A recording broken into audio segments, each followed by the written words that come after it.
प्रकाश मरगाळे माझी आज मध्यवर्ती महाराष्ट्र समितीच्या अध्यक्षपदाची निवड करण्यात आलेली आहे आणि हे नाव माझे आमदार आणि आमचे कार्याध्यक्ष मनोहर किनेकर यांनी सुचवलं आणि त्या नावाला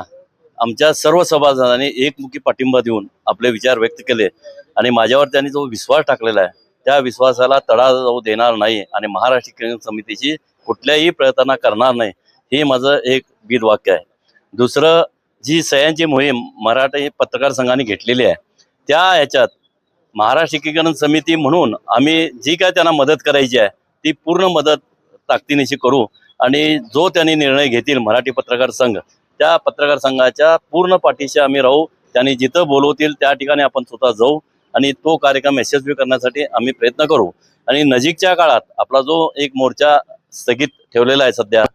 तो देखील या आमच्या ज्योतिबाची जत्रा आणि हे 2-3 जत्रा आहेत ह्या संपल्यानंतर एक बैठक घेऊन त्या बैठकीत आपण व्यापक असा तो मोर्चाचा निर्णय घेऊ आणि सर्व समितींच्या पदाधिकाऱ्यांना विश्वासात घेऊन तालुका बेळगाव खानापूर या सर्वांना विश्वास घेऊन एक भव्य असा मोर्चा काढून कर्नाटक सरकारला धडकी भरेल अशा स्वरूपाचा एक इशारा त्याआधी आम्ही एक शिष्टमंडळ नेऊन देऊ आणि त्या संदर्भात पुढील आठवड्यात आपण एक बैठक मध्यवर्तीची घेऊन या पुढच्या कार्याची सुरुवात करू।